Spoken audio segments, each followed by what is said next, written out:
Hello, hello, and welcome back to the Change My Mind podcast. No numbers anymore. After we've already done 100, there's no point of keeping track.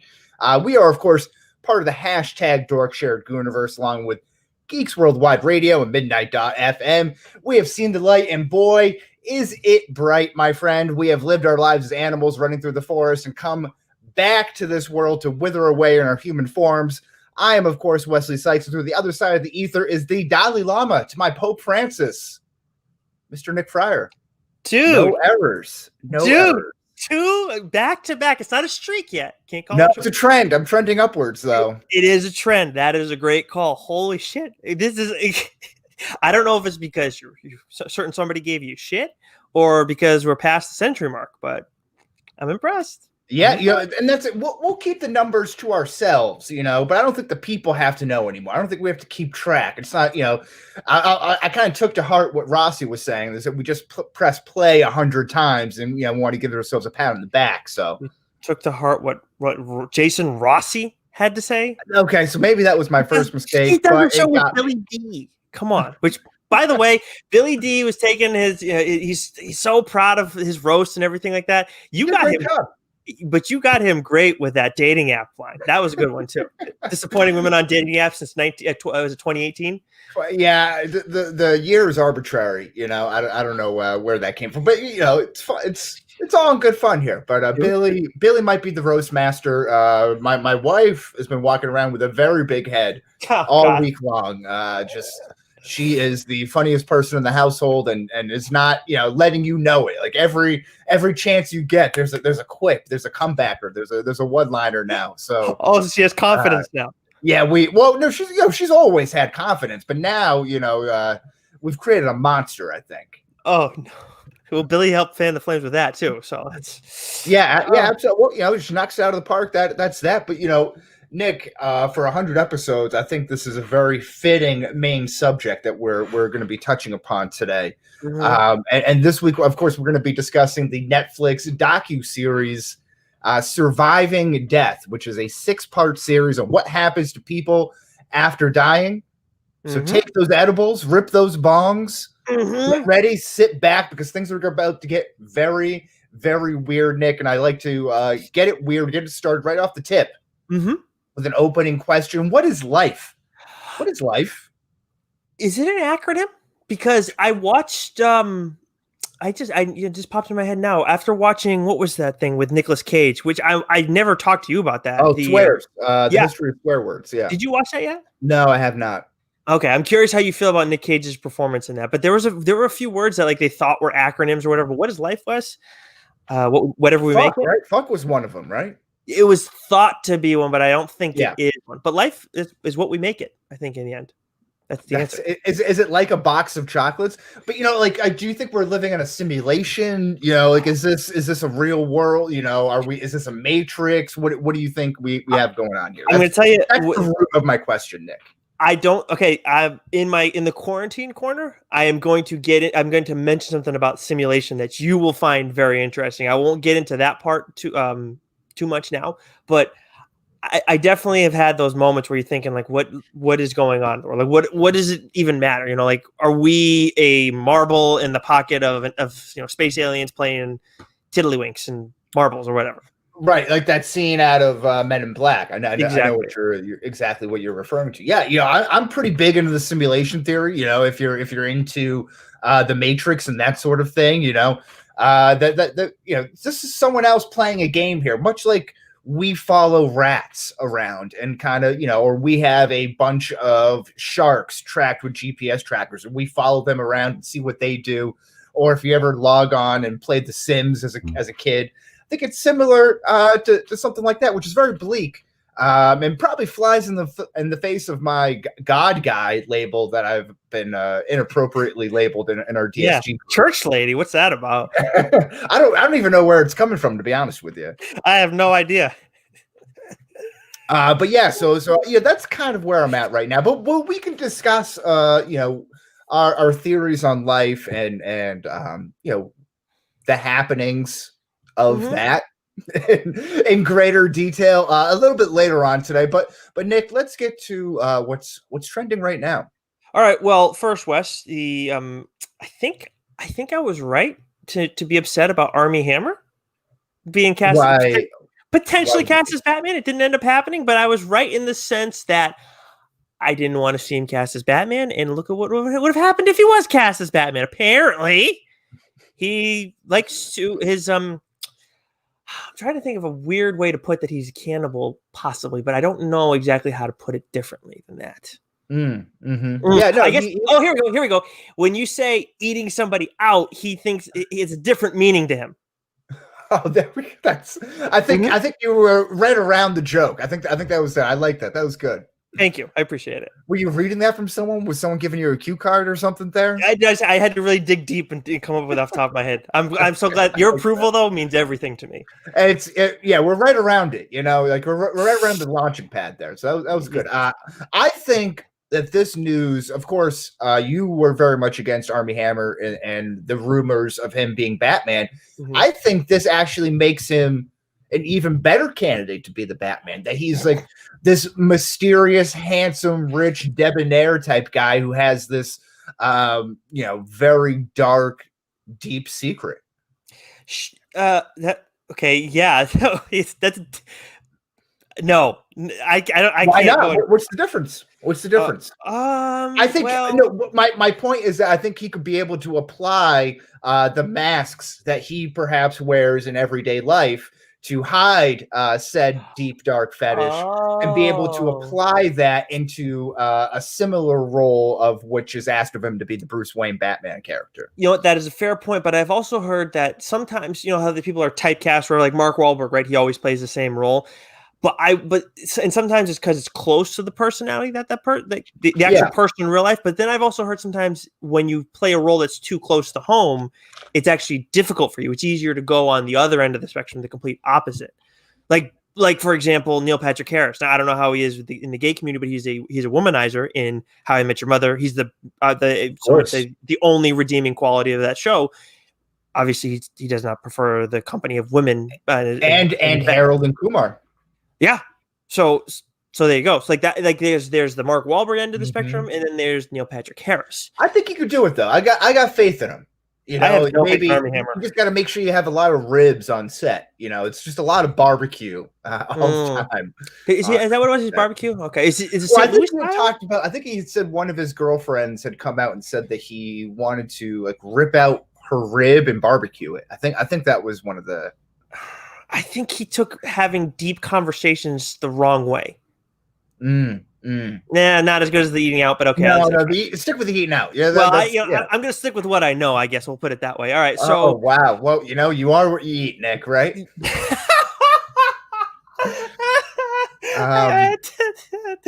Tell me what you thought about WandaVision in all seriousness.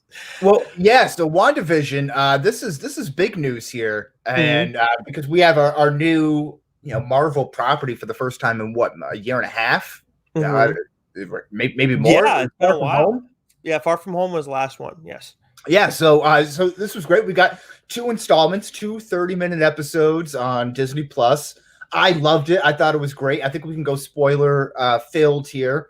I think because it's out there. If you have Disney Plus, it's available to stream. You watch it. That's your problem, right? We're the spoiler podcast. If you guys haven't watched it already, then fast forward. I don't know, probably 3 minutes. Right, and here's a big twist for you. A little bit of Marty's mind blowers action here. Is it WandaVision because it's the 2 characters, or is it Wanda's vision? Think about that one. Did you just get on that? Like after watching this episode, you didn't think about how it was like a double entendre? I'm just throwing it out there, and if you like it, you can pick it up, and if not, you can throw it right back. I mean, I totally agree with it. It's just that I don't know. I felt like they kind of led us to think it was a double entendre. No, I don't think so. I don't think enough people caught on to that. Okay. Well, fair. You know what, Wes? First. You know what? Now that I think about it, I've actually never said it out loud. So who am I to criticize you for this take? But I love the lightheartedness. I love the play on the sitcom action that we've got going on here. I think the two there, Elizabeth Olsen and Paul Bettany, just play off each other great. And for a couple, they felt like they've been a couple for a long time, even though there's not really much of a setup of them, at least throughout the movies, of them being a couple. There's really not. Right. It's really done through all the marketing, which is a testament to Marvel, I think, to really set this up so that we're not questioning, like, why are they a couple? Like, it just kind of makes sense already. So I think that works really well. I love Agatha Harkness, or Agnes, Catherine Hahn's character. I think she's a great addition to this. So I'm very eager to see where it goes out to. Is Sword involved? Are we getting the devil action here? Is this Mephisto? Is it Nightmare? I think these are some of the questions that we have. I didn't think Mephisto was going to be involved in the MCU because China does not allow, like, the devil or ghosts or, like, things like that to appear in their movies. Really? Well, it's a different name. And it's like the China market. Yeah, but it's obviously a depiction of the devil. But he's not. You're right, but I think that's how they work around that, and I wonder if that's why they've done that for so long. But to go back to just ghosts and stuff. So, like, I found that very surprising that this is at least where they're appearing to set up to go. To circle back to Catherine Hahn real quick, like, my celebrity crush is Kate Beckinsale, but Catherine Hahn is, like, I would definitely love to spend time with Catherine Hahn. She seems friggin' nuts. And I don't know. I had to bring up Kate Beckinsale and all that because I don't feel the same way about Catherine Hahn, but I just like how crazy she is. There's two different vibes, and I feel like Catherine Hahn would be like the perfect mother. Like, she actually would be like she's like very fun, but like strong-willed, and can kind of like dish it out and like kind of give you some shit and kind of like hang with the young boys sort of thing. But also still be very, like, motherly and homely, not homely as a different connotation, but be like nurturing. Nurturing. Yeah. Yes. Yeah. No, I do get that vibe that she does have a nurturing job, but I like the craziness that she has in her, where it can just, her craziness in Step Brothers was a little bit odd for me because it's John C. Reilly, but I still do appreciate it. I mean, I remember her, she was in, what was it? The one with the guy who plays Ari Gold, the car sales show. Is it The Ringer? I think. Get Hard. Oh. I don't know if she was in Ringer, but it was who played Jeremy Piven. That was his movie. It was not that great, but I liked Catherine Hahn in that movie. I think it was. Yeah, I think I've seen that. I think I know what you're talking about. Yeah. Anyway, Will Ferrell dies. What do you think? Do you like it so far? You like where it's going? I like it so far. I mean, I know part of the issue is that people want to see a little bit more. They want, release it all at once, or maybe give us the third episode or whatever. I mean, I have some level of patience, so I'm fine. I thought the first two episodes were a solid start. It's just something it's two characters that we don't like. They're important to the MCU, but we only care about them so much.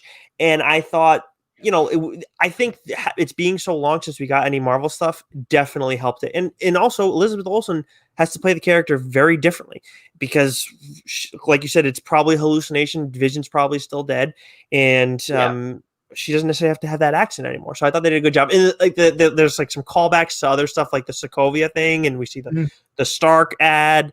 So I thought they did a good job with all that. Yeah, I think it's very exciting. I'm excited to see. I also, where I didn't watch The Mandalorian, so I like this week-to-week release because as we were talking about in our chat, over the weekend or so, you don't really have that reason to kind of keep the conversation going with a binge format. Binge format, it's like cramming for a test. You get all the information in for 24, 48 hours, enough time to have a podcast about it, right? And then the information leaves you, and then you never really remember. Is that episode 2? Is that episode 3? I can't remember who was the MacGuffin in the middle of that, or what, the red herring or whatever. So I'd like this for everything to kind of sink in and be able to have the conversation, like, where do we think it's going to go, and kind of have that draw out, because we haven't really had something where everyone has jumped in on a week-to-week basis since like Game of Thrones. I feel like Game of Thrones kind of killed that. Because it's such a disappointing end. Everybody, and it was so built up too. But I saw I think Discussing Film tweeted this out, where it was Mandalorian's the first non-Netflix streaming show to be like number 1 in, I don't know if it's streaming ratings or however that works. I don't necessarily know that, but I doubt it. I think The Office still had like 1 billion. No, like an original. So like no. It's the first one to ever reach number 1 in like the ratings. So The Office wouldn't count for something like that. So it's a streaming only show. I see. Yeah, so something like that. But I don't know how that is compared to Game of Thrones. Game of Thrones was obviously this crazy phenomena, but Baby Yoda was a pretty big phenomena too. So it's kind of hard to gauge what those numbers. It's the same thing. Like what I think The Mandalorian did well, despite not having seen it, is that they gave you, even if it was slow, something to nibble on each week, a little bit of pop culture to kind of spread out their name, and they're just staying in the conversation, relevance, right? It's Baby Yoda, it's Babu Frick, or not Bob, or whatever, a couple things here and there, a couple like oh shit moments. Yeah, you could tell I don't watch the show, but you know what I mean. Yeah, Boba Fett. Yeah, or like Baby Yoda eating ants or whatever it was, and that was the conversation for the week, and everyone, and you got your gifts and your content, and then your little jokes there. And then you got your next episode. So that's I don't think that's a bad way to go about it. Do I want that to be the case all the time? No, but I think it's a nice balance between the two. My favorite part with Baby Yoda was when he manned the gunship in the Millennium Falcon as they shot on the Rebel soldiers, actually not the Imperial soldiers. It was very compelling. Sure. So Justice League Snyder Cut will be released as a single 4-hour movie on HBO Max. So yeah, that's the thing. Is that good? Is that better? I don't know. I think it's worse. I think they should have done it. Man. 4 hours. You do it as single episodes, then it's fine. Even if you did it all at once, just to give people that option to know this is where I can take a break. I threw it in here, Wes, because I'm tired of this with the Snyder Cut stuff. Like, we get it, it's coming, we know, and I'm sure Snyder doesn't want to turn down any interviews, but it's getting to the point, man, where I just don't want to hear about it anymore from you. I really don't. It's worse than it's almost as bad as it was before in terms of annoyance. I guess to just like completely do a 180 from what I was just saying, to have this all released at once would probably be better for everyone else, so that it isn't drawn out anymore on a week-to-week, month-to-month type of basis. Just give me the Justice League Snyder Cut in one shot so I can absorb it all and then kind of move on from my life, and then hope never have to hear from these Snyder cult fans. I guess that's kind of a fair way to put it. But even then, Wes, it's never going to die. I really don't. These people are so obsessed with this thing, and I get fandom. I do. I get loving stories, loving characters, but being obsessed with directors like this is mediocre ones at best, huh? Yeah, but anyways, Wes, you have something special planned for the people today. Do you want to care to tell them about it? Yeah, so this is something fun, right? We're called Change My Mind. What are we called again? I think it's Change Our Mind. Change My Mind. 100 episodes in. We're good. Okay. So and we often do debates, and we have debate formats, style episodes, and things like that. So one thing I thought would be kind of fun after listening to a few other podcasts that incorporate something similar to this nature is that why don't we do something along these lines? It's Change My Mind Debate Club, where we bring a random idea from the depths of the internet, putting on our Scoopy internet sleuth hats for a moment, and we see if we can change this person's mind on their views. Okay. And speaking of changing my mind, no way of knowing that, if we will change their mind, but at least we might feel like we're helping. Yeah, exactly. At least if nothing else, you and I will feel good about ourselves at the end of the day. And just a quick note before you share your first, your initial Change My Mind Debate Club bit. Reminder, we have Change My Mind Debate Club t-shirts over on TeePublic that you guys can go buy. We sure do. See that synergy that we're working with there? It's almost like that was planned out. So here's the headline for you, Nick. I, a 5'10", 129-pound male, am in a consensual feeder relationship with my girlfriend, a 5'10", 320-pound female in our 20s. Ask me anything, right? So this is the post that I found here from a user on Reddit, BBW Feeder. Okay. A feeder relationship. I don't exactly know what that is. Like, is that like? So what's a feeder? So he has a post here, if I may, that may dive into, may answer some of your questions here that you may have, because this is all very, very unique to me. Great. I feel like this is something you might find on mukbang.com. But at first, we both should have asked Tim last time. We should have. Tim might know this. We both really enjoy what we are doing. We don't do it if we don't like it. I think this guy's German, so you have to bear with me here. We met each other a couple weeks ago via the internet. We found out that we live not far from each other. We planned a date. We loved each other since the first minute we met. We are now in our early 20s and both studying at a different university in the same city. And they give their heights and weights again. Last week, we did some forced feeding with a funnel, which we did really enjoy. She wants to become fatter in the future, but she wants to limit it a bit to keep mobility, and do everything that she wants. So we keep that strictly limited. So far, she don't have any health problems, luckily, although I'm a little bit afraid of the future. So ask me anything. This is I don't know why are you throwing out to ask me anything? Okay, you're telling us all that stuff. Maybe advice is what you should be asking. Well, okay. So was she did she have a feeder before you? Was one of the questions. That's a good question. Like, how the hell is it like you get it to the point where, okay, I understand you want to gain more weight, but like mobility is actually getting brought into the conversation? I feel like that's a little bit of a problem. I'm like, right. I don't like, you can be, if you want to be big, you want to be tiny, you want to be fit. It doesn't matter to me. But when you start talking about like, yeah, we don't want to get too close where we can't touch mobility. I feel like, or run into mobility issues. I feel like that you're already going too far if that's brought up at all. Now, and Nick, you were a strength trainer, certified strength trainer at a certain time, if I'm not mistaken, correct? Yeah. Yep. So how does this sound? So this is some of the food that was getting funneled into her stomach, and this is a sexual thing. You know, she might be naked or at least have her belly exposed. He's a big belly guy. He wants to see the food going in. To each so it's melted chocolate, soda, and a lot of milkshakes. Okay. Force feeding those soda. Force feeding those? Yeah. They're funneling it down. Oh God, that just sounds. How? Oh, I mean, I don't know how you develop these sort of kinks. You know, like I don't know where you kind of figure this out. I think she goes into it that she saw a video or read an article about it, and then realized that she was a feedee. Oh, she found that out that way. Okay. I guess. All right. Well, I don't. Is that wild though? Like, how do you get like that's and how do you get off on? Like, I get maybe like incorporating some sort of like whipped cream or like chocolate or like something like that. You know, Valentine's Day is right around the corner. Like, I can see that kind of get incorporated too. But once you get into like, I don't know, like it's just like you take like a duck would, right? It's like you give them an inch and then they take a mile. It's the same thing. Like you find a loose thread and you start trying to just unravel it as much as you can. So you start incorporating the chocolate sauce or whatever, and then it's like, oh, why don't we put in milkshakes? That's not that like, far. How much more do you have to go through before you realize that's like, no, this is the force feeding is for me? I don't know. I can't say I've gone down that rabbit hole yet. Maybe we should. We should probably ask Tim.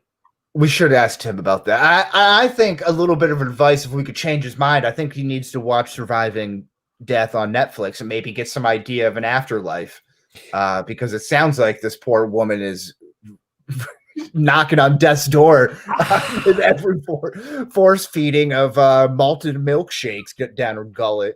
Yeah, again, you don't got to be fit. Like, that's fine, but just you or skinny or whatever is just. At some point, when you're talking about something like mobility, don't force feed me like 100 ounces of diet soda down my throat. You know, 100 ounces. Oh while you're touching yourself. Oh yeah, that's okay. It seems like a good time as any to switch over to the comic book minute. I think we need something a little lighthearted here, which is brought to you by RogueGrips.com. Use promo code Friar FRIAR. That's pretty funny, actually. to get 25% off your first purchase over there. And for those wondering what the Rogue Grips are, is for the analog sticks on your Xbox controller, on your PlayStation controller. They do like mouse pads too. I know Shime's a big PC guy, and I ordered those, and I need those big time because my hands get very sweaty. That's what they're there for, to help make sure that you have I guess traction, for lack of a better word. Sure. I don't have written down when you're trying to play games and stuff like that. And I know I need them big time for when I get going with Gotham Knights. I'm very excited for that game to come out. Speaking of DC, Future State continues to roll on. I am reviewing Nightwing this week. I already read it. Haven't written the review up yet. Very excited. The next Batman, which has been very well received and actually the next Batman 2, the one that's out this week, already sold out before it hits shelves. So love it. You guys are watching this live, you got to make sure that you go in and get it fast if it's not on your pull list. Doc is reviewing Superman Worlds at War, and I have read his review, and I'll tell you, Wes, I'll leave it at this. Doc had some things to say. Oh, yes. Doc's coming with some hot takes. I love it. Mm-hmm. And you guys can hear more about Future State stuff specifically when we get into that on Fridays as we do our tie-in episodes to kind of supplement the entire DC Future State event. And then there's quite a bit of other stuff coming out. I know we have a lot of TMNT fans. The Best of Leonardo issue 1, which I believe they're like 100-page one-offs that come out. Doc, I think, got Raphael or Donatello or whatever, but or he read one of them. But it's something for TMNT fans. You guys might like that kind of stuff. But anyways, 100 pages. That sounds like a good deal. Yeah, some bang for your buck. Yeah, absolutely. And also a Marvel note: Iron Fist: Heart of the Dragon 1. I don't know. I haven't read it. I'm not reading Iron Fist, but just for anybody who liked that show, which now that I'm saying it out loud, did anybody like that show? I didn't think it was bad. I didn't think it was too bad at all. But you also thought the other ones were all so you have a very different opinion from the average person, I would say. Well, why you shouldn't let the show carry into an opinion about the comic book. That is very true. In fairness, you are right about that, Wes. And of How course, often are the shows or like the the live action depiction of comic books like nothing compared to what the comic books are, right? Yeah. This is me defending comic books here. No, that's totally fair. And I don't know what Doc's talking about in the chat. I didn't do anything wrong. But anyways, if you want to hear more about comics, you can listen to TLDR on the Change My Mind audio channel, or you can watch us on the Change My Mind Twitter account, like we stream our show, or on the hashtag Dork Shared Gooniverse Facebook page, or Doc's Twitch stream on Wednesdays. We will be talking, I think we're doing a Marvel DC combo coming up this week for, what's that, issue 23? So got a ways to catch up on Change My Mind, but we're making our way there. Are you guys going to be talking about House of M throughout all this WandaVision stuff that's coming up? You know what? We probably should at some point. I will tell you that one of the Marvel book is relevant to what's going on. It's not House of X or anything, but it is somewhat like related to the characters that we're seeing in WandaVision. Put it that way. Okay. All right. I'll look forward to it. Keep my my peepers popped. So we'll have that for you guys later on in the week. But Wes, with that, I think it's time for our main topic. Yeah, our main topic here is Netflix Surviving Death. So what do we have? What do we have going on for a little bit of a synopsis here? Okay, Surviving Death is a docu-series directed by Ricky Stern, surviving Jeffrey Epstein. It explores ideas of life after death and physic mediumship. Its first season of 6 episodes was released on Netflix on January 6th, 2021. Yes, and Ricky Stern, of course, directed Surviving Jeffrey Epstein there. Yes. So if you've seen that, that was very popular on Netflix there as well. But this series acknowledges that it's impossible to have any sort of belief in the afterlife without being open to it. So get that right off the. So if you're not open to it, then get up and leave. Right, get up and get out and skedaddle. Surviving Death is basically saying that if you're going to be a skeptic, you'll never have the proof you'll need to believe in the afterlife. It's based on the book by the same name by Leslie Kean, who also tries to bring a scientific lens to what comes after death. The goal of both the book and the series seems to be just to elicit the possibility that the afterlife may not be completely fake. So time for our tweet length reviews. Wes, I normally go first on this, but would you like to hit us? Yeah, as the resident God guy in the DSG here, I found a lot of these things very interesting. A lot of these things weren't necessarily new to me. We can discuss some of that as we go further here. But I give this a 79 out of 100 with a tweet length review of it's a bit of a slog. But if you stick with it, you can pick up a lot of really interesting ideas. Also, mediums are grifters. They're just... They're just awful people who are after your money. The highs are really high. and the lows are friggin' brutal. Oh my God. We need to find out what Tim says about it all. I'm going to text him at some point and see if he's talking about it on midnight.fm because, oh man, he's obviously in this world for those who don't know. And maybe, I don't know how this would go though, because I wonder how sensitive these people would be, but maybe we should see if we can get a medium on our show at some point. Yeah, I would like to. Maybe I would have to do some research on this individual. They need some thick skin because that's why, because you would question them hard. I feel. Yeah, and I get it. This whole the whole thing with the idea of if you want to believe, then you're more susceptible to be picking up certain things, right? Certain coincidences. So these people who come to mediums, who come to tarot card readers, who come to palm readers, those type of situations, they're already looking for something there. So the medium, the tarot card reader, the palm reader, the psychic can be as vague as they want to be, and these people are coming in here looking to have some sort of connection to it, so they will make those connections for them. Does that make sense? Yeah, definitely. And that's kind of my thought on it. No, I understand stuff, and I want to get into it more when we start talking, when we get to that episode specifically, or episodes, I should say, when it comes to mediumship. But my grade for this was actually lower than Wes. Normally, he is the tougher grader here, but I'm giving it a 75. And even then, Wes, I feel like I could go lower. I could see, like, I could probably go down to a 70 on this. But let's break down. Let's actually rank our episodes first. Of course, there are 6 episodes in this docu-series. We have near-death experiences, reincarnation, mediums. There's a first episode for mediums, and then there's a second episode for mediums. Seeing dead people and signs from the dead. Wesley, what are your rankings for the series?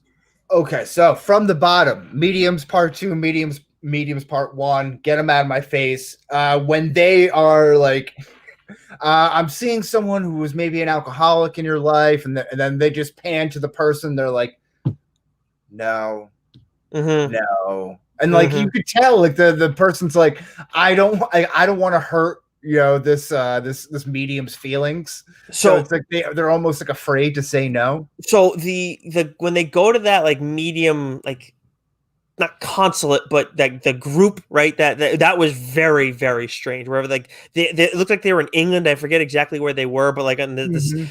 It looked like a place where you have like the hunt, and then you find out the hunt is actually you're hunting human beings, not animals or whatever. Very weird.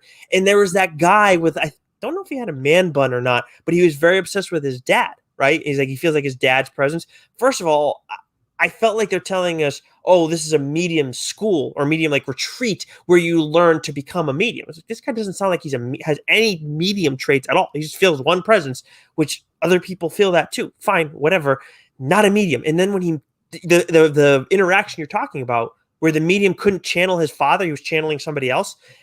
It's just like, this guy, I had a problem with a lot of the people who were going to see mediums. It was annoying. There was another guy in particular who really bugged me. But anyways. And there's another famous medium. It's a guy. I forget. It's not the Long Island medium. I think that's a woman.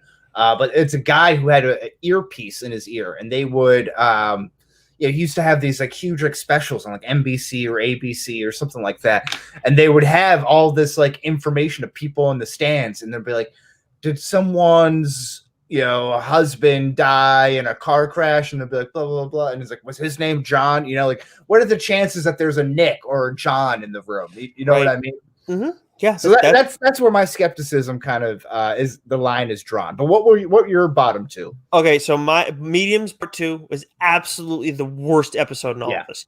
Signs from the Dead was my number 5 on the rankings, and for me, these 2 are significantly further down than everything else. Really, this is my third favorite. Okay, so the cardinal bit with and again, we didn't say this beforehand, but off the top, if you haven't caught up already, spoilers as always with this show. Yeah, it's the episode, it's the podcast, baby. What we do. Episode 10. Yeah, figure it out. Yeah, the bit with the cardinals and the daughters was very weird. I will say that. Like the bird flying away, like they're trying to release the bird, and they thought it was the mom or a message from mom, and then it just flew back onto one of the daughters. That was crazy.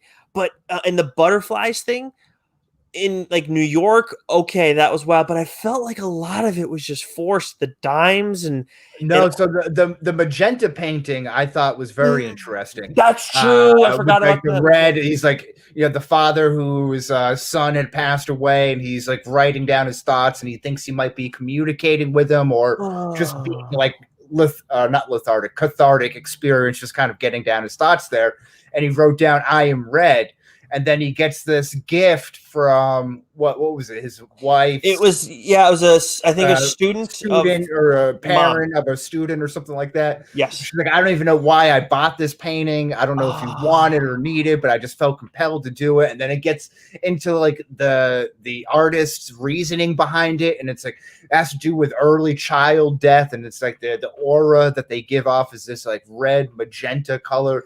I mean, like the coincidences there are unbelievable, right? And I think that's a great call. I forgot about that. The word, right? There's coincidences, and how far do you believe in a coincidence before it becomes not a coincidence? You know, the other problem is too was that episode comes direct. That is the first episode after Mediums Part 2. And Mediums Part 2, for me, I liked the first Mediums episode because you deal with the Laurelyn Jackson lady, who I understand you have some feelings about her. We'll talk about her more, but I felt like the first Mediums episode was like, okay, like we're seeing some things that I can buy into, and I needed more in Mediums Part 2, and it was such a letdown. So I think Signs from the Dead had an uphill battle right out the gate, because that, you're right, that painting bit was very weird. And even the pennies thing with the dad was kind of like, okay, when you have that, and then you bring in the I am red in the painting, so that maybe that wasn't fair for me to put it that far down. But either way, we're in agreement. Have you ever heard of any experiences like that? Messages from the dead? Because I said, obviously I went to a Catholic high school, so my freshman year teacher, very sweet older lady, very much like a grandma like figure, and she talked about how her nephew. It's her nephew or grandson. I forget who it was at this point in time, but it was a young child who was stricken with cancer, and they had red balloons all the time in the hospital office, and it was around the bed and everything like that. And that was around him when he had passed. And when she was having a tough time dealing with it, she had a dream with the child holding this red balloon. And the next morning, it felt very vivid. She tells the story to like everyone in her the freshman year at the high school. And she comes out to go get the mail the next day, and like lodged in the bushes is a red balloon. And like really? That's like, again, coincidences. Are you open? She's obviously open to it. She's a very religious woman. But those sort of things, like you dream about it. You have a real life tangible experience with it.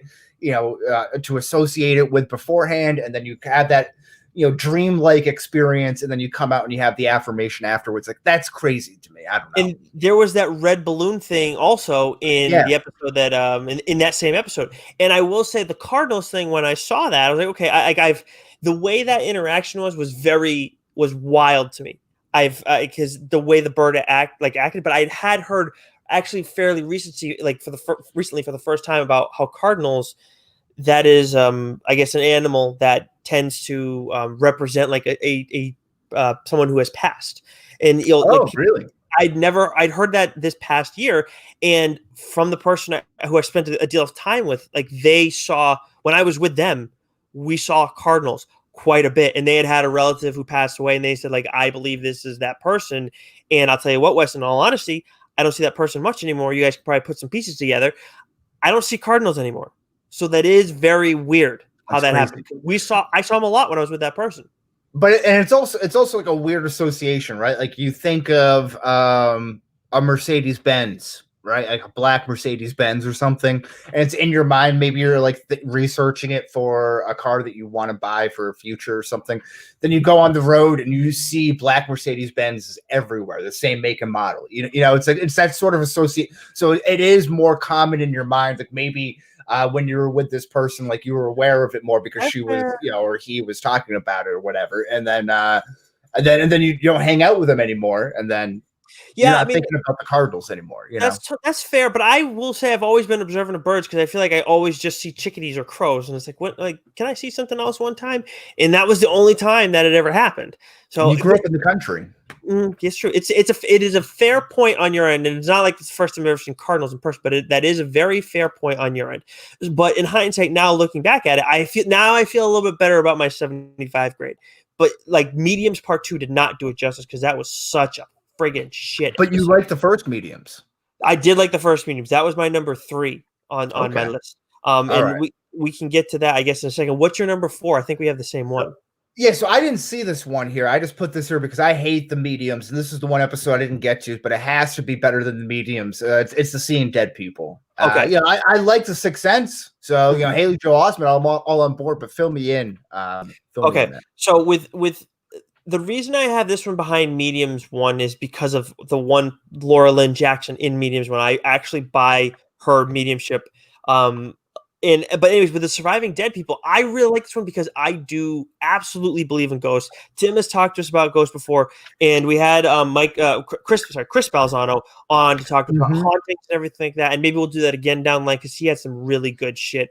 And I mean, we both love that stuff. Just next time we can't record it at night because tough times. Yeah, exactly.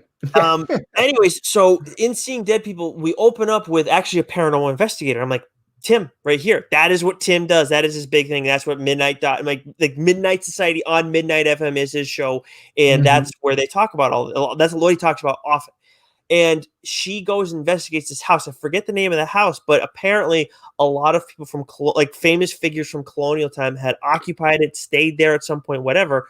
One of them was Aaron Burr, and the reason why he stuck out in my mind was because they had a moment where they're recording things and they played it back as they're trying to like bring in a presence, and they thought that they heard like Aaron Burr's here, and like that's what they thought the spirit had said, and we can hear the audio recording.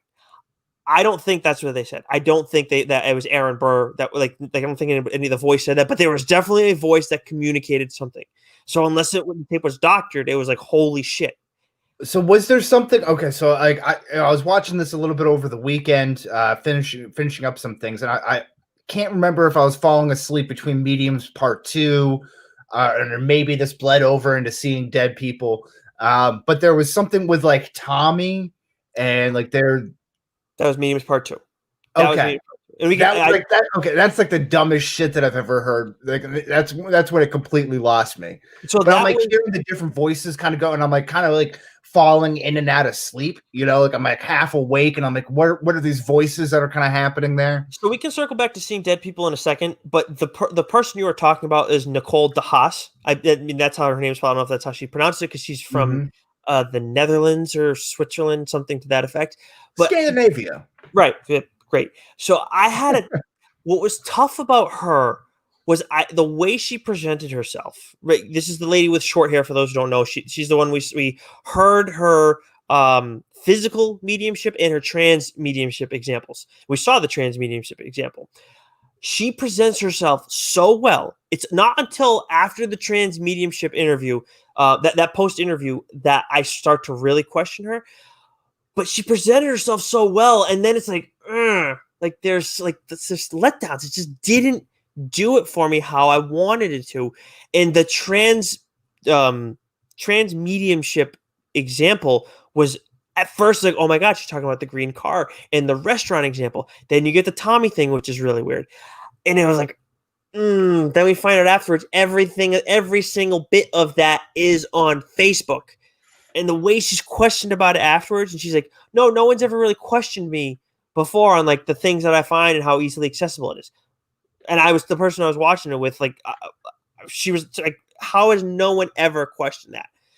So it was like, I want to believe that, but yeah, again, it's people who want to believe, and then it kind of are just searching for confirmation bias in a certain way. That's what I feel about the mediums. I didn't mean to send you off on a tangent on the medium. So if you want to wrap up on Seeing Dead People, and that was my I don't that was for those wondering, because she's gonna get mad at me. That's Lauren Kate 16 on Twitter, who I was watching that with. She's gonna be pissed if I don't give her credit for this because apparently I stole a take from her. Anyway, this is her idea, right? Didn't she turn you on to the show? Lauren was one that suggested the show, and then I was like, "Oh, Wes is gonna love this." Content king over here. I love it. Yeah. After the first episode, I was like, Wes is going to love this. And then, it was like, okay, well, we know how we felt at the end. But, okay, seeing dead people to put a kind of a bow on it. They also recorded a point in that, I'm calling it the Aaron Burr house, where you hear footsteps, which you clearly couldn't hear. Like, the voice and the footsteps, you could not hear it as they were recording. And we watched them record it, and then they played it back, and then we hear those things. So that was weird. There's the pictures with this guy in his house. He took pictures and he started seeing like lighting, like something was messing with his pictures when he would take them, Polaroid pictures. And eventually it turned into like, he started asking, like thinking there's a spirit here and asking it questions. And then he would see writing every time he took a picture. So I again, like it was I believe, like, I definitely believe in ghosts. I'll tell you what, as a kid, right? You know how you have those dreams, Wes, where you'll be falling off a cliff or something like that, and then you feel yourself land, and then you move in, like when you pick up. So of course I had those dreams, but I also had times as a kid. Now I would never say my parents' house was haunted, but I had times as a kid that I can still remember distinctly where I was like about to fall asleep. I definitely didn't have that dream where I was falling, but I felt like a push on my lower back. It happened like 2-3 times to me as a kid, and I would turn around and my brother's asleep. My dad's not in the room trying to scare the shit out of me, because Lord knows he tried to do that. I just felt like a push, and it was very, very weird. So, and yeah, so that I definitely. You ever do sleepwalking or anything like that? I don't know if I've talked about it here, but I've definitely had a sleep paralysis experience twice. I didn't experience it till I was much older, till college and stuff like that. And I remember it was actually at my parents' house both times that it's happened. And the first time it happened, I saw a dark figure in my doorway, and I couldn't see like the face, but the outline of it was like, it felt like it was my dad. And it went like, shh, and then walked down the hallway, and I saw the image go away. But sleep paralysis, I believe, is like you hallucinate when that happens. So I don't think that was a spirit. But well, I couldn't. Are you hallucinating? Maybe what we define as hallucinations are just tapping into another dimension. And maybe that's what it is too. It was very about that, huh? It was very jarring. And the next time that I experienced it, I made sure to try and get myself out of it as fast as possible. Like, it's just sleep paralysis. You're fine. Like, nothing's happening. Just shake yourself out of it and you'll be good. And I did that.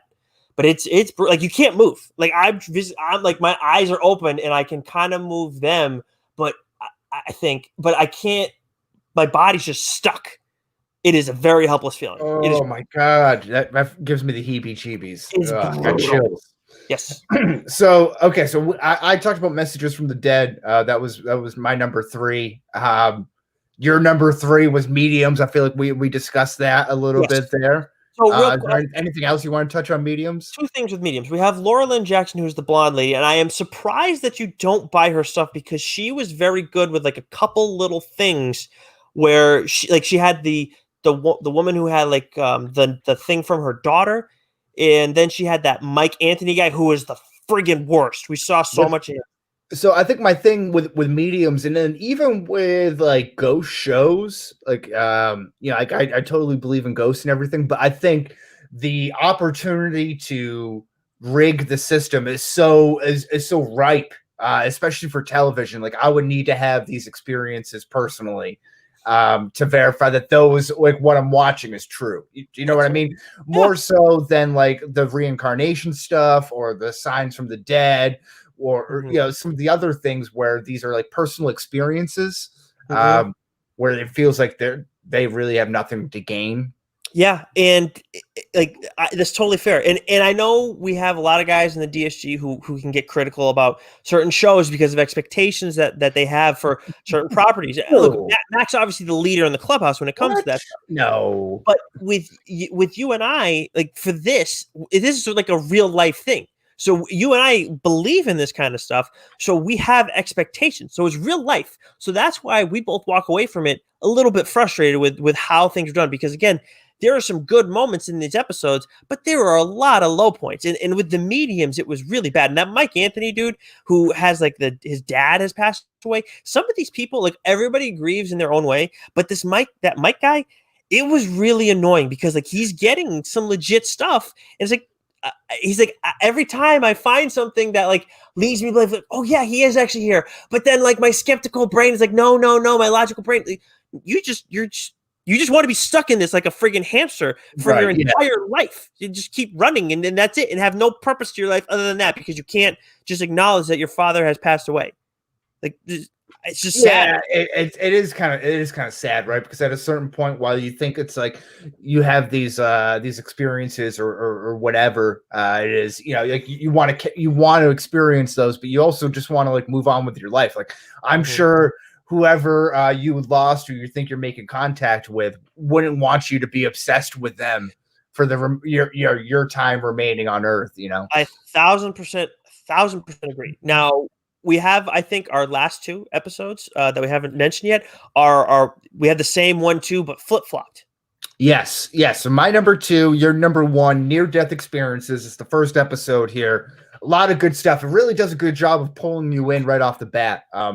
You put this on, and again, I put this on the moment after we were done recording our last week's episode when you brought this up to me, and I was immediately hooked into it. You have the kayaking story with the woman from Jackson Hole, Wyoming. You have the woman who predicted her pregnancy death. Are just two of the stories there, right? Two of the crazy ones there. But the kayaking story is amazing because she gets pinned. She's whitewater rafting, and she goes down a waterfall and gets pinned. And for 30 minutes. Yeah, she was out for 30 minutes, and then she came back. 30 minutes, it gets pulled out, but with no oxygen, no brain damage. Right? She should be no brain damage, mentally retarded. Yes, I'm not sure if I can say that, but that's really what it should be. No, right? Yeah, she should be a vegetable at this point. Like she should be incapable of functioning as a normal human being. And I'll tell you what, Wes, like if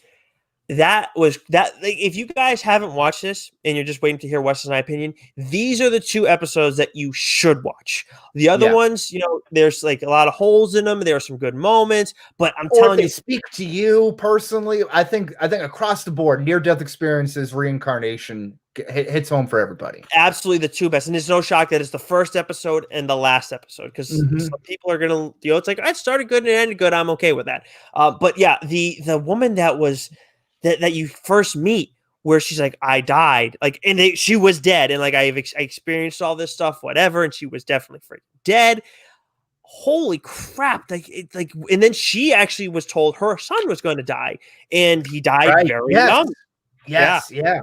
But, and like, you imagine trying to live with that, and like knowing that your child is going to die young, and you have that information, and that your son or daughter is like 6 years old, and then you have to spend every day, and like what's young? What's defined as young at that point? So you're just waiting, and like that's like, I wouldn't want that information at all if I was going up there. But what was interesting, I think, whether it was her or again the woman who was giving birth, you get these like shapeless, figureless shadow figures, like almost like what you were mentioning, who are like welcoming them. And in some cases, it was their like former family members or like former friends, like people that they didn't even necessarily know, but they felt comfortable. Great aunts, great uncles, that sort of thing, Yeah, they felt, and they felt comfortable with them either way. Like that was the kayaking lady story, and with the pregnant woman too.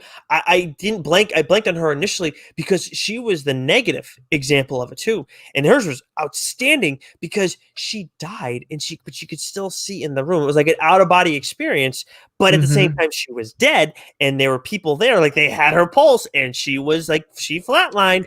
But if you think like Doctor Strange, right? Like Doctor Strange coming up out of like the chakra body or whatever. She left her physical body, and you saw her spiritual body was still in the room. It's exactly like that. It's a great way to put it. And they saw, like she heard everything that was said around her, and the doctor said it. There is no way she should have been able to hear that. She was dead. So, and like remembered the placement of where the doctors were and like the specific type of tools. Oh no, that was I'm sorry, I'm confused. The specific type of tools was the kayaking story, right?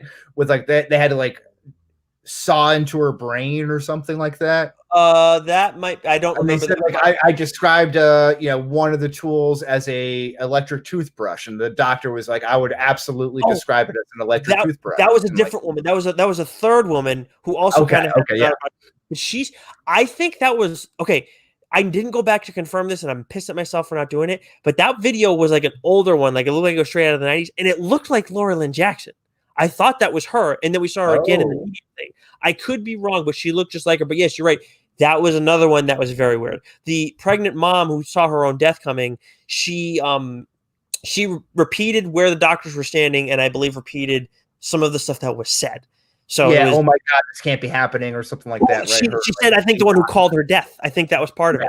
Yeah, all that stuff. She talked to her birth coach, or birth doctor about it, and she's like, no, it's fine, don't worry about it. And the same thing, like her husband, who was like this man of science and stuff. This was like, the husband was great, because this is like an all-time guy move. He was like, admitting that he was wrong, but he's admitting because he was wrong because he was following bad information. He's like, like, I take the data that's in front of you, and I'm a man of science, and none of this stuff was tangible to me. So I just thought she was a crazy pregnant woman. And like the look on her wife's face, and it's kind of funny in the beginning, is like complete like shock and disgust. Like the nose is curled up and the lip is curled up, and she's like looking up at him like, you son of a bitch, how can you just say what you just said? And it's like kind of funny, like kind of like a couple sort of thing. But then it circles back all the way to the end where she's like breaking down in tears, like, I was going through this such hard experience, and the one person I needed to support me was like, no, you're just like, he was basically gaslighting her. Yeah. It's like, no, you're fine. You're just, I did not like the husband when she was like, when he's talking about it and saying how he couldn't handle it worse, because clearly she was right. I mean, that is the thing about the reincarnation episode and the one we're talking about, near-death experience. Those two episodes, for at least 95%, I could be forgetting something, but for at least like 95% of each of those, it was like clear as day. Those people experienced the things that we're addressing in this, and it is remarkable. So now what I hope life to be after death, if I could just be Notorious B.I.G. for a moment, the white Black Frank White, maybe, is that before you enter the pearly gates, you get this big book. It's just this big book, or you get down in this like movie theater, like you would sit down in like a moving screen, like in the opening of Jurassic Park, when they're getting the tour and they're getting on the ride and they can kind of see everything. Like, and it just tells you the history of life, like everything that you thought like what built the pyramids, what is going on with Easter Island and all that other stuff, what's going on with the Aztecs and the Mayans and that sort of thing. Who shot JFK? Was the election rigged? All these sort of like questions and this in life that we don't really know. Everything that would fall under, you just get it. It's just the history of life. Everything that would fall under the now defunct Stay Woke of the Week. You want all the answers to that. The first thing you get is the pearly gates. Yeah, are they really turning the frogs gay? Like, that's what I want to know. Yeah. Well, when I look at, life after death. I mean, I think I only thought about it so much, but I generally think like it's probably like a heaven and hell. Maybe there's a purgatory. I don't think there's like 7 levels to each of them or whatever, however that works. I don't know. I guess I haven't thought about it a ton. I'll tell you what in watching the show Lucifer, which you have not hopped on that bandwagon, right? No. It was on TV, so it can get kind of formulaic at times, but I really enjoy the show. Tom Ellis's Lucifer is outstanding. He carries that show 1,000%. He talks about hell in that, and I don't know if this was Neil Gaiman's interpretation or if they kind of twisted a little bit, but basically it's hell is each individual's like their own manifestation of it. So they relive experience that they feel very guilty for, and they just punish themselves for it, and they just see that over and over and over again, and they have they don't realize it. Like they can't. The only way they can get out of it is if they forgive themselves for this instance that they were a scumbag or whatever in life, and no one ever, like Lucifer said, like we're 7 seasons or 6 seasons into the show, whatever, like no one's ever forgiven themselves for it. It's never happened.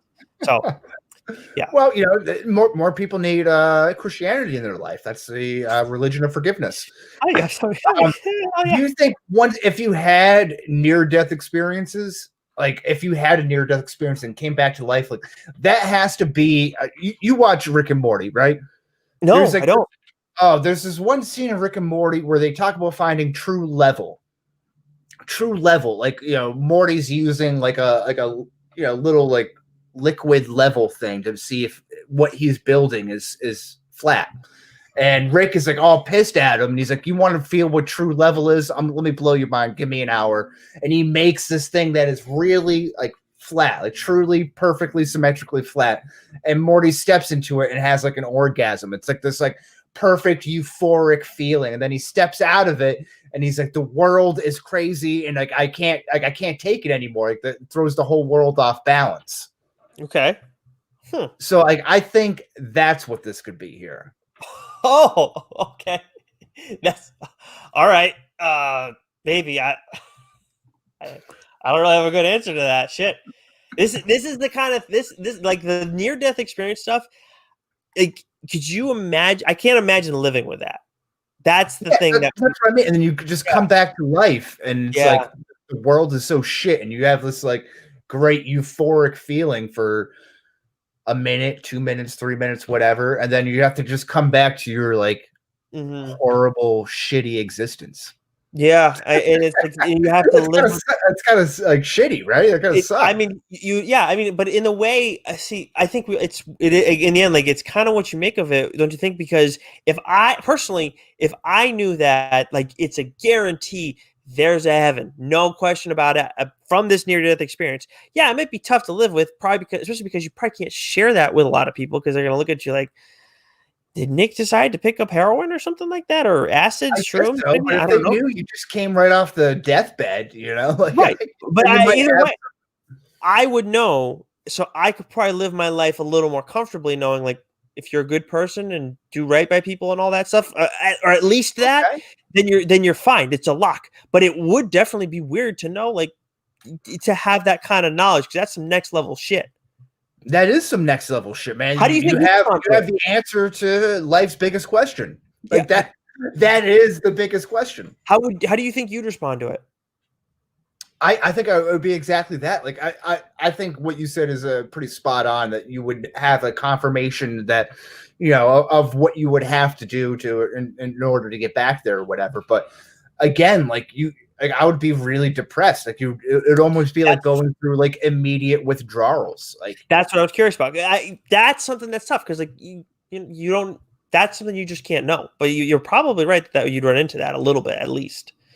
Yeah, like I think of anything, like if you're given like a crazy amount of heroin for the first, and just introduced to it and shot up to it and then like pulled away from it, you're like, no, I want more of, like that's how the addictions start, right? Like this is a great feeling. I need that.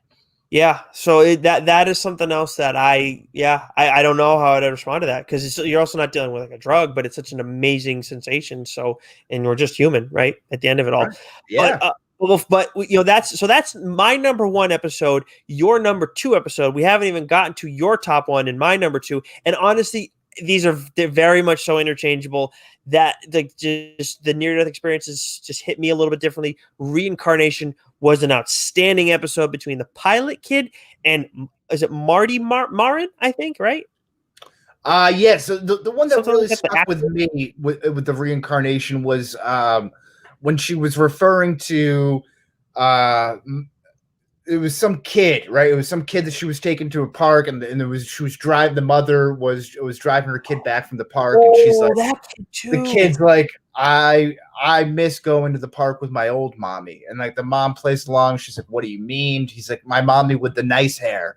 And she goes on to it, and she's like, her name was Washington, but my last name was like James Carver or so, whatever. Yeah. And he always signed everything James 3, right? Or is that the pilot? Yes. The pilot. That was I think it was a different one. Oh, I can't. Yeah. So, but anyway, this kid was like, my mom had a different name than me. He gave the exact name of it. She Googles the name later on, and comes to find out that this kid died at like 19 months old, and like her son described the death perfectly, and like the kid died in Brooklyn in like 2005, and her kid is like was born in like 2015 or something like that, and was able to describe, and like that stuff to me, I think is just so crazy. If you want something lighthearted, but you're kind of into reincarnation, like the Dennis Quaid movie about the dogs. I'm gonna blank on it. Balto? No. All Dogs Go to Heaven? Talk about it. I'm gonna pull up. I love All Dogs Go to Heaven, just as a quick aside. But so that one was a really good one. That's a great point. And that was what's so important about these things is proof. We need some semblance of proof, because these are such, for the average human mind, hard things to comprehend. And the stories that we get in near-death experience, and the story, like especially the doctor one, but also the kayaking one, they seem very credible. There's like facts, especially with the pregnancy one. Mm-hmm. With reincarnation, we get 3 examples, I believe, that we really I think it's just 3 examples. And again, it's not, I don't know if we made this clear, it's not reincarnation with animals. Like, it's just, you are like, Wes could have been Cleopatra in a past life. It's kind of along those lines. These are all people who were previously other people. So that's what I was going to say, just to jump in real quick, is if you want something lighthearted that has to do with animals or something, Dennis Quaid's movie, A Dog's Purpose. That's what I was. Okay. Dog's Purpose. And again, the dog comes back in multiple different dogs and serves different purposes throughout. Yeah, it's great. Yeah, wow. So it's reincarnation of dogs coming back in other dogs. Oh, okay. So it still follows the same rules. I gotta watch that, but I mean, All Dogs Go to Heaven to me. That'd be, I don't know if that's a Mac and Goo episode or a Change My Mind episode, but like top pet movies. We could do that. Oh yeah, I think we keep it for ourselves, man. Screw M&G. Yeah, I think that's because that's definitely one up your alley too. You could probably just do top dog like movies. Well, I don't like cats, so there won't be any cat movies. So, well, I mean, Puss in Boots will not be on my list. Oh, it's apparently my nickname now. I got Puss in Boots. Right. I got Puss in Boots, the Scarecrow of the DSG, and the Jessica Simpson of podcasting, which is my favorite one of them all. Well, that's a good one right there. Those boots were made for walking. There's a common theme in there. Oh, look at you. Okay. All right, but with reincarnation as much, so that kid one was outstanding. The psychologist or whatever it was, the doctor that they brought in to test that out, did an outstanding job of proving things to us, and still kind of remaining skeptical at the end, or at least critical with his explanation. And he did a great job with that. The pilot kid was good. But the one he was James 3, right? He was signed to James 3, and then he would always reenact his plane crashing when he would play with his toys and everything. Mm-hmm. That one was, and I think with his artwork too. That one was very good, and that kid was a little more comfortable talking about it, at his advanced age. Whereas the kid who was previously an actor, Marty Martin, but Martin spelled the same way as Marty with an N at the end of it. Mm-hmm. That one's giving me chills talking about it right now. I know the kid being so uncomfortable talking about it now wins me over even more. But the stuff that this is an actor. It's, he's 15 at the time that they're recording this. So let's assume it's 2 years older. So he's probably 17 now. So he's he's 10 years younger than me. You have the internet at his fingertips, but this Marty Martin guy, I found him quickly on the internet now, but I can't imagine he was that easy to find back then, because he's this obscure guy who these people haven't heard of. No, they don't know who he is. So it was crazy. The stuff that he was able to recall was 55 factoids about him that they were able to verify with his daughter, and things his daughter didn't even know about him that they found a way to verify afterwards. It was crazy. And that kid, that to me, the one you're talking about, the kid who was had a previous life in Brooklyn, was outstanding. But this one was just, holy shit. Yeah, it was wild. And even going back to the kid with the plane there, the James 3 there, when they finally took him to the spot when he was where the plane specifically crashed, he had this very cathartic moment where he's just crying uncontrollably, and then they moved on. Right. They moved on from, and again, another one of those instances where like the skeptical father is like a real asshole about it. And then suddenly like he has that aha, oh shit moment. And now he's a complete like 180 believer into it, you know? It's that dad, and it's the Marty Martin kid's dad as well. Now he's still a pastor or minister or whatever, but he was the same way. He didn't buy into it either. But man, I forgot about the crying. It's just, that's the thing with these two episodes. Like Wes and I put the show in the 70s for our rating. Those two episodes are so 90 out of 100, top 10. Yeah. Those two episodes are in the 90s, 1,000%. And if you're going to go watch this and haven't already, like, because Wes and I are explaining it, but if you haven't watched it and you just want to like still hear the spoilers, you'll watch it and it's going to be much more. Yeah, and we're just kind of glossing over this stuff too, because like there's another one that we missed that was a Native American reservation, right? And I think this was the reincarnation of this guy who like worked with his hands and had some sort of a hand injury, lost his hands or something like that. Mm-hmm. Then when he was dying, said like I'll come back, or something along those lines. Right. And then years later comes, in the form of this kid, would just like look at his hands all the time and like marvel that he would have all his fingers or, they weren't dismembered or anything like that. And then was able to tie in like all these references. And he had a really difficult time. Like he didn't want to talk about it. Right. Yeah. And he also, the hands thing, I wasn't completely sold on when Laura and I were watching, talking about it. Okay. But the being a toddler and knowing everybody's name and being able to like seat them, whatever it was that he did there, that was very strange to do as a toddler. So that guy was another one too. They did gloss over that one. So that one didn't sink in with me as much. The kid, your kid and Marty Martin that we talked about, they were connected by the same doctor too, which I really like how they kind of brought that all together. It was very interesting. But that was so awkward. The interaction years later with I think the niece of Marty Martin and the daughter was very uncomfortable. Yeah. I actually got to go back and watch it. For some reason I can't picture that. Maybe that was part of a doze off, late at night sort of thing. Yeah, that happens. But these are all. Yeah, of course, I got your back. So Wes, when we come down to it at the end of it all, unless you have anything to add on these episodes. No. So I just have a couple of questions here for you. A couple things here. So do you believe in near-death experiences? Absolutely. Mediums? Yes, I do. Because Laura Lynn Jackson, I believe, is a legitimate medium. Okay, so I'm a yes on near-death experiences. I'm a no on mediums until I meet one in person. That really wows I was going to me. roll through them afterwards on you if you want to. Oh yeah, we'll go through them together. Reincarnation. Okay, I am now 1,000% now. I don't know if everybody gets reincarnated or if it's like it happens only so often, but man, how can you not be after watching that? Yeah, I'm a big believer in it. And maybe not, maybe not as other creatures. Maybe you are just, meant to be human and only human. But, if you could come back as like a bear in the wilderness, that's also pretty cool. Or an ostrich. Mm-hmm. But yeah, who knows? I'd be very excited about that. But before you move on to the next one, the thing about near-death experience versus reincarnation, especially with the kayak lady from near-death experience, she makes you believe there is some form of like a heaven, but then reincarnation, it's like, well, you have all these people who don't go to heaven. They're essentially souls that get recycled into different bodies. So then I ask myself, that's another rabbit hole for another time, but like, does that mean that everybody gets reincarnated, or do you have options, or is it like an issue with that? Like, is that soul damaged or whatever? It's just to me, it is wild how like you have those two that are so believable for different reasons, but they give you different beliefs at the end of it. I'm all there for it, man. I'm all for this mystic type stuff here. Mm-hmm.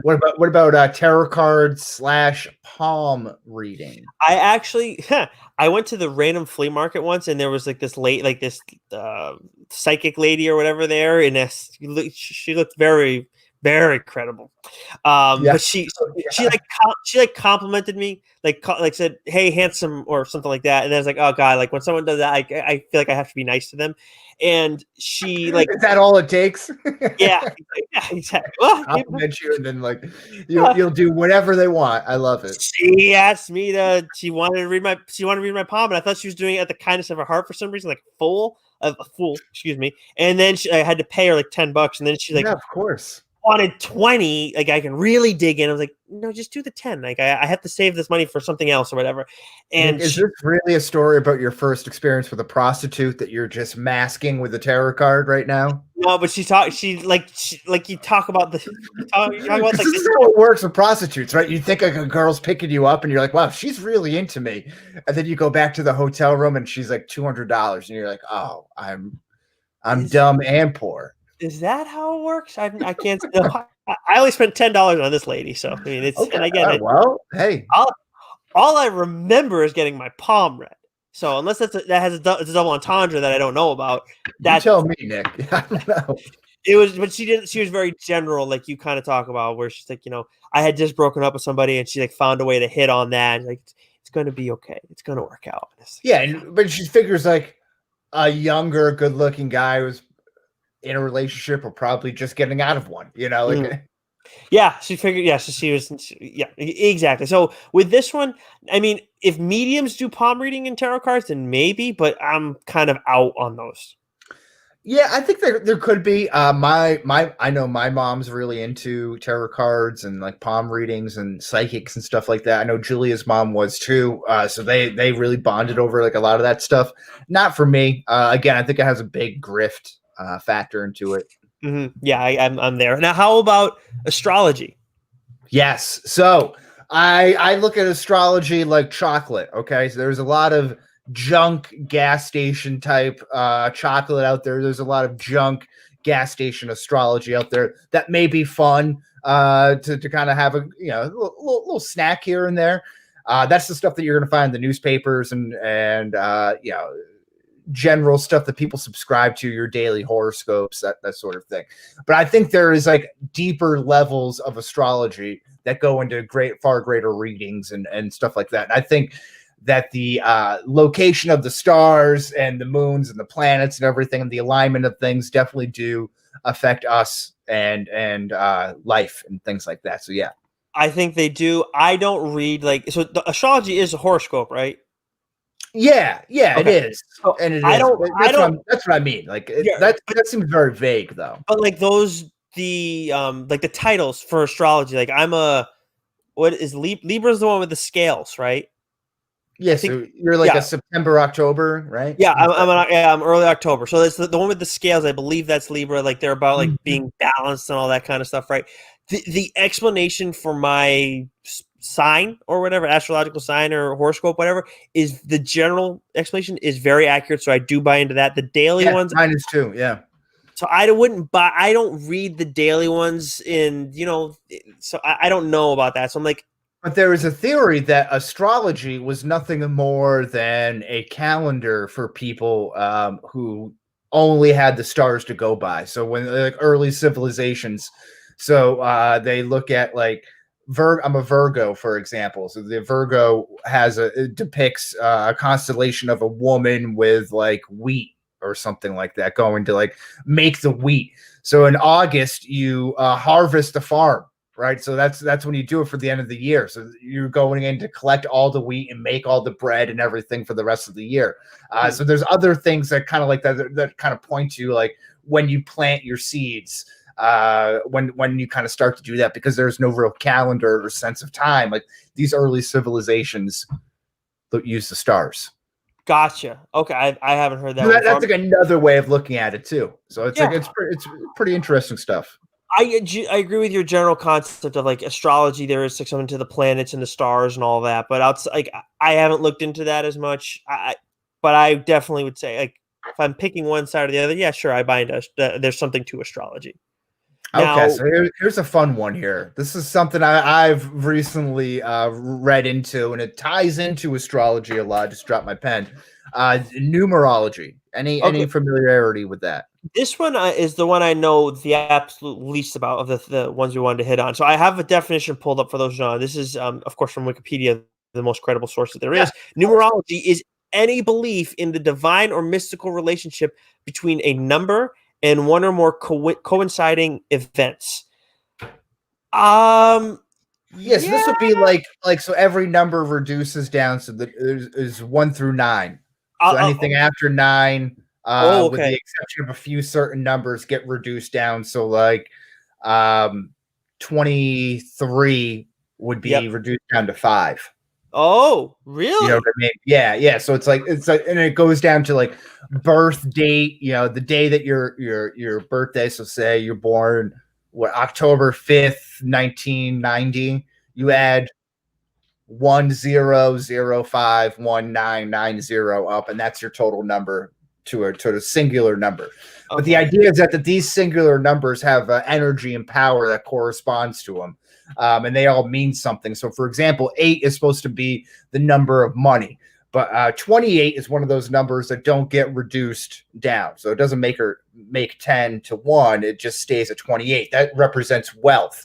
Now, what you'll see a lot in wealth, this number 28, is that if you go on Barstool Sports, for example, you go look at their shirts and how much they cost. They'll cost $28 quite often. You look at a lot of advertisements for Rolex watches. The date time that you'll see on the watch face will be 28.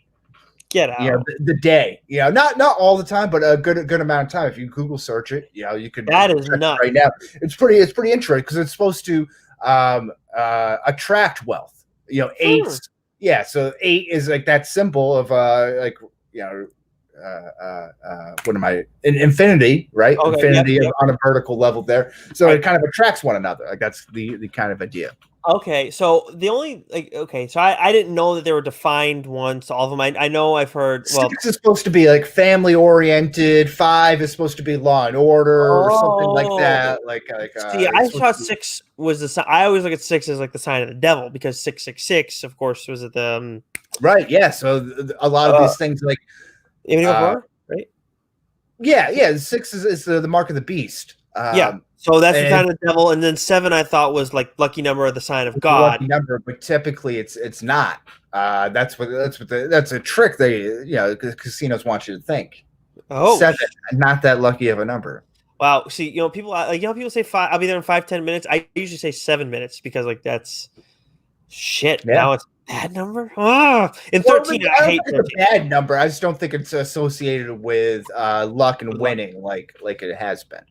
Gotcha, but again, it's whatever power you put into it. It's like we talked about. Like if you're open and susceptible to that sort of thing, or you want to be, like you'll be more aware and you'll kind of see these numbers pop up more and more. Right. And like the idea of like maybe you'll buy a $10 scratch ticket that's from the slot number 28 the next time you're there, and you'll win a little bit of money or something. You know what I mean? It's those type of things. And that's something if you guys like this episode and want to go listen back to when Tim Weisberg was on with us, or when Chris Balzano was on with us, we're talking about kind of this otherworldly stuff back during Dorktober.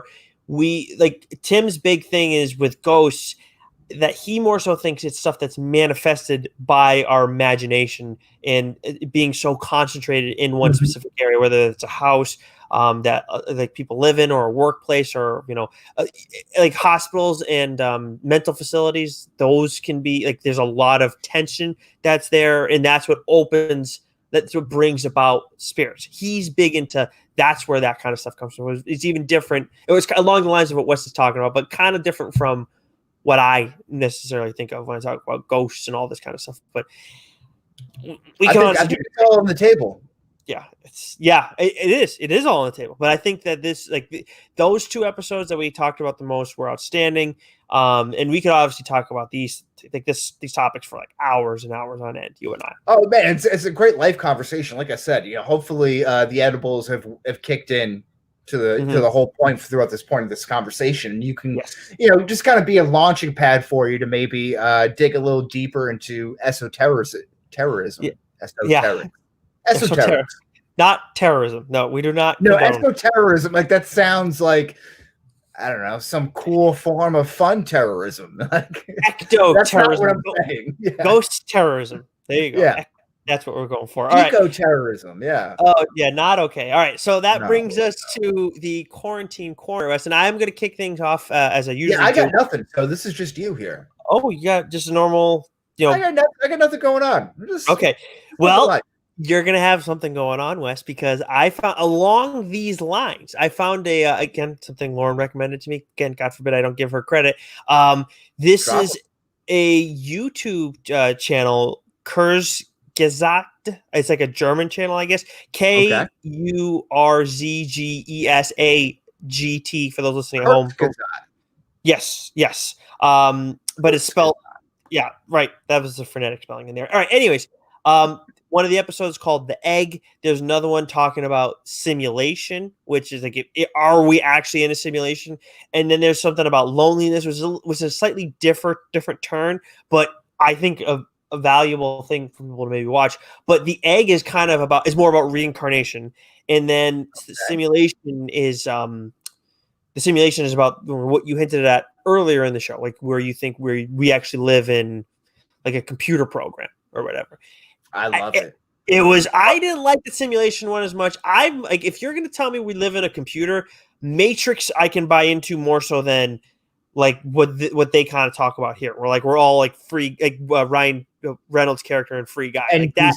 Yeah, that's a little bit too much for me. The Egg, what was told to me when I watched it was, don't prejudge anything. Like, just let it all go and just soak it in, and then try and react to it. So if you can do that, I think you get the full experience. It was like, but and they got other stuff I haven't watched. Those are the only 3, but I think you'll like it.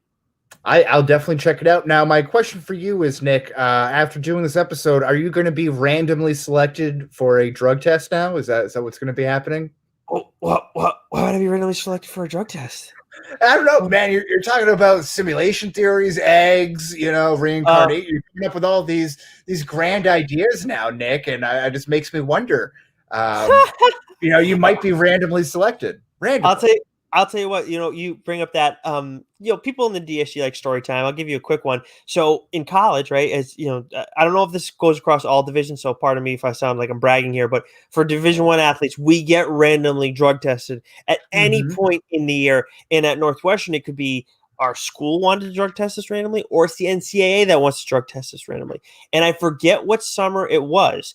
But I was spent my homes playing ball in the NECBL, which is college league, whatever, but it's right near where my parents were, and I randomly got told I was about to get drug tested.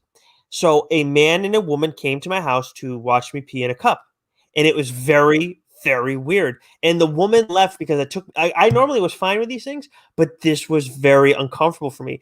And the guy had to stick around a little bit for me to eventually do it. Also, that guy umpired my game that night. So the guy behind I didn't play in that game, thank God, but I saw him again later on. The guy behind the plate that night saw me. Like, he saw it because he has to make sure that it's me actually doing it.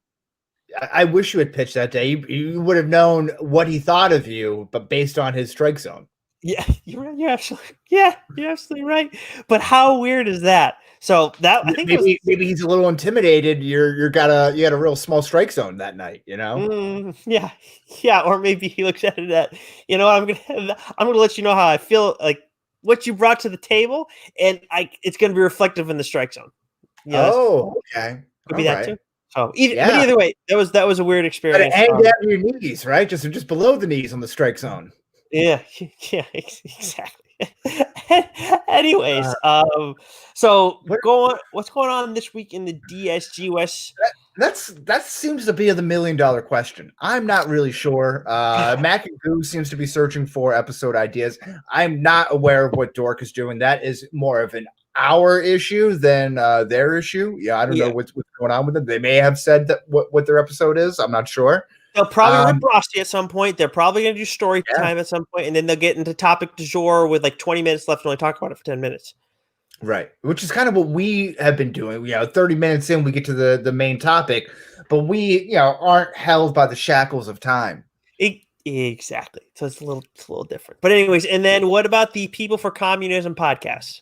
Yeah, so I saw a note here that they're discussing. That seems thrilling, actually. The rise and fall of Benito Mussolini. Oh, would you look at that? We're really getting DSG. New year, new DSG. We're really trying to step our games. We're talking conspiracy theories, and they are really leaning into their communism. Just leaning right into the Nazi propaganda, right? Yes. That's it there. I don't think he was a communist, so I'm a little concerned. I'm pretty sure he was a fascist, but either way, I think it's on the same family. I don't know. TLDR, we'll be keeping it simple, talking comics this week. Again, Marvel and DC for Doc and I. I've heard it both ways. My least favorite show in the DSG, not for Doc. Actually, no, PCP more so, because I love Doc. They're doing episode 9 of Psych, and then the streamers. Doc is a streamer, Chime is a streamer, and Davey as well. Make sure you guys are following them and checking out their stuff, whatever they're doing. Yeah, so could be anything. Could be a Madden league. Could be a boat. Yeah, that's right. Oh. Look at that. All right, so TBD for next week. Yeah, we'll come up with something good for you guys. But as always, it will be at the same bad time, same bad place.